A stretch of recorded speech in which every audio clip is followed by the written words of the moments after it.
ఇప్పుడు Python interpreter ఎలా install చేయాలి విండోస్లో అని చూద్దాము. మనం పైథాన్ అని సెర్చ్ చేద్దామండి గూగుల్లో. ఫస్ట్ లింక్ వచ్చేసి మనకి పైథాన్ అఫీషియల్ వెబ్సైట్ అన్నమాట. మనం ఈ వెబ్సైట్కి వెళ్దాం. Click on this. మనం డౌన్లోడ్స్కి వెళ్దాం. ఇక్కడ డౌన్లోడ్ పైథాన్ అనే ఆప్షన్ వచ్చింది చూడండి. ఈ బటన్ క్లిక్ చేద్దాం. మనం ఈ పైథాన్ ఇన్స్టాలర్ స్టార్ట్ చేద్దాం. మనం దాని మీద క్లిక్ చేస్తే పైథాన్ ఇన్స్టాలర్ ఓపెన్ అవుతుంది. ఇక్కడ మనం ఇన్స్టాల్ చేసే ముందు యాడ్ పైథాన్ టు పాత్ అనేది సెలెక్ట్ చేసుకోవాలండి.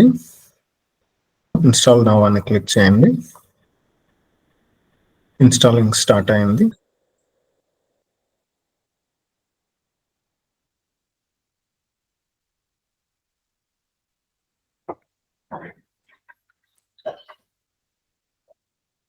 సెటప్ కంప్లీట్ అయిందండి.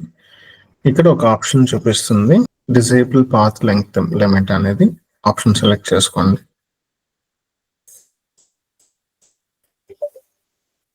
చూస్ చేసుకొని తర్వాత క్లోజ్ క్లిక్ చేయండి. మనకు పైథాన్ ఇన్స్టలేషన్ అయిపోయింది. మనం చూద్దాం, వెరిఫై చేద్దాం ఇప్పుడు పైథాన్ ఇన్స్టలేషన్ సక్సెస్ అయిందా లేదా అనేది. మనం స్టార్ట్ మెనూకి వెళ్దాము. సిఎండి అని టైప్ చేయండి. Click on command prompt. ఇది ఒక కమాండ్ ప్రాంప్ట్ విండో ఓపెన్ చేస్తుందండి. మనం ఇక్కడ పైథాన్ అని టైప్ చేద్దాం. ఎంటర్. ఇప్పుడు పైథాన్ షెల్లోకి ఎంటర్ అయ్యింది. సో దాని అర్థం పైథాన్ ఆల్రెడీ ఇన్స్టాల్ అయిందని అర్థం. Ctrl+Z ప్రెస్ చేసి ఎంటర్ ప్రెస్ చేయండి. పైథాన్ షెల్లో నుంచి బయటకు వస్తుంది. మనం పైథాన్ వర్షన్ చెక్ చేద్దాం. Python -- version.